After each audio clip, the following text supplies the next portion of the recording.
guys, it's Tommy here and welcome to a brand new Liverpool transfer news video. And the Portuguese newspapers are saying that Liverpool are in talks with Matheus Nunes, the Sporting Lisbon midfielder, after Manchester City are pursuing him. Liverpool thought, let's spring into action, similarly to when Tottenham approached Luis Diaz.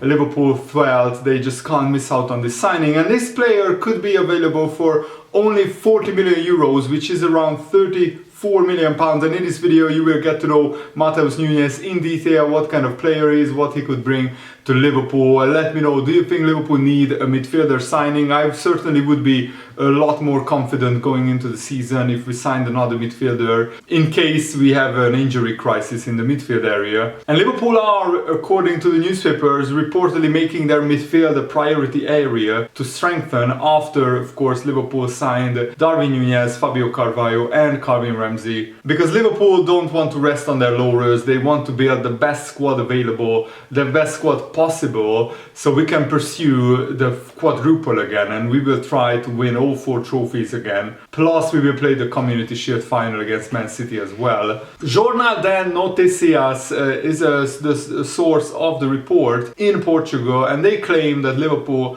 want Núñez, who has a release clause of 50 million pounds, but we could negotiate with Sporting, who really need the money, for a 35 million pound transfer fee. And it's easy to see why Núñez would appeal to Liverpool, because Liverpool love these all-action midfielders who can do a bit of everything. Núñez is a similar kind of player to Henderson and Wijnaldum, who can sit back but also push up to attack. A look at his statistical averages shows a fairly dull player if you just look at the stats. 1 tackle per 90 minutes, 1 interception, 1 key pass, but that doesn't tell the whole story. The midfielder reaches those averages through a mix of consistency and switching up his game. Many matches see him finish with 1 tackle or interception, but several see him explode into a certain role. For example, Núñez had a game against FC Porto last season where he won 3 tackles. He had another against Porto with 2 tackles and 4 interceptions. There was a meeting with Pacos Ferreira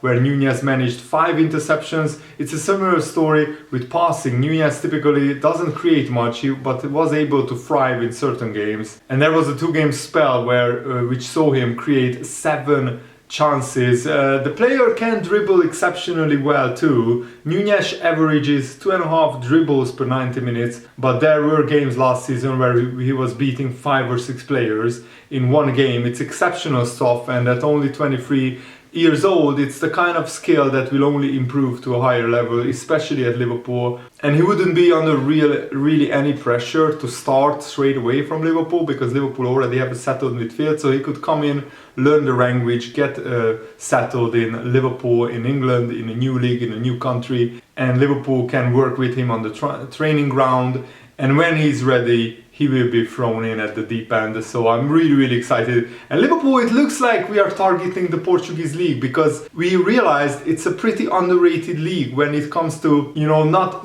all the other top clubs are looking at the Portuguese league, but Liverpool are definitely seeing value for money in that league, it seems. We already signed Luis Diaz and Darwin Núñez from the Portuguese league. And the only other big club that we didn't sign a player from is Sporting Lisbon.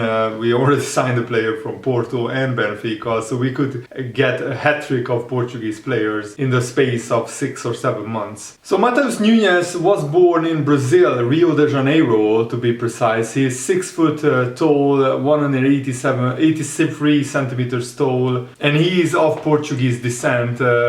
Even though he was born in Brazil, he moved to the Lisbon district at the age of 12 with his mother and his stepfather. And he played a whopping 50 games last season with Sporting, scoring 4 goals. In the previous season he played 39 games, scoring 3 goals, and these are really the 2 seasons where he was a regular at Sporting. Before that he was a young player still learning his trade. And Núñez is usually deployed in a 3-4-3 formation, as a double pivot, operating as a number 8, so in a box-to-box midfielder, looking to get forward and contribute to the attack. And he has also a good passing range, as he can make different types of passes, whether he's looking to switch the play or try and break lines with penetrative passes, or passes that split the opposition backline, which is highly effective with. He also has the ability to carry the ball, make progressive runs into the final third, using a combination of speed and strength to make these runs, while also displaying good technique on the ball.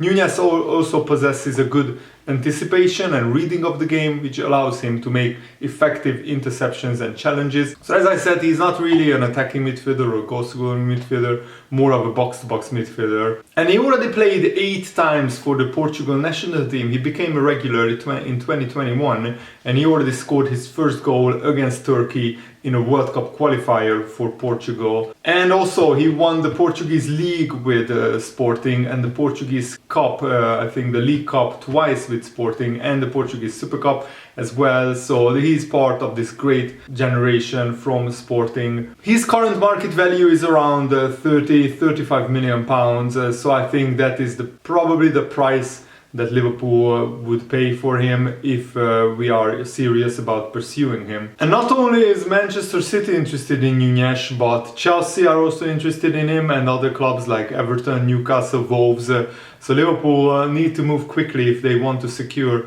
his signature. But I think even if we don't sign Nunes, we will be fine for the season, unless a major injury crisis hits our midfield. But Fabio Carvalho can play in midfield if it's necessary, and we have another 8 or 9 midfielders that we can call upon. So I'm already very excited for the new season for Liverpool, but if we sign somebody like Matheus Nunes, that would be absolutely just out of this world. And Jurgen Klopp also talked about his legacy and what happens after he leaves Liverpool. He said, "I'm not really worried about my legacy. It's not that I look at my Mainz time and think back. It's a nice memory that we went to the Bundesliga and won the league twice with Dortmund and the German Cup. It's all nice, but it's not the first thing I think about when I think about my time at Mainz or Dortmund, and it will not be like this when I think about Liverpool. My target or aim is, of course, to win as many trophies as possible, but when you leave, you have to leave the club in the best possible situation. I think that is really important. It only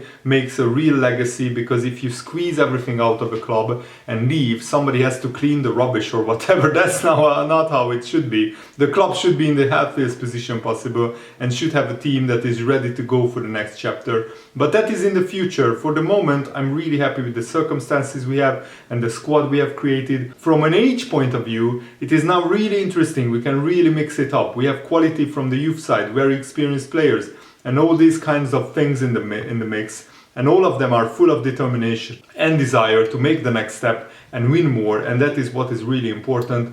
What I say is that everything we do is based on the past, but to be ready for the present and prepared for the future. We have to do all of this at once, and I think we are in a good position. And that's a brilliant, really very, very good assessment from Jurgen Klopp on how he wants to leave Liverpool. And he's just probably the perfect manager for Liverpool, if there ever was one. He says the right things, he leads by example, and he's a natural leader. He is very charismatic, and he is also a great tactician.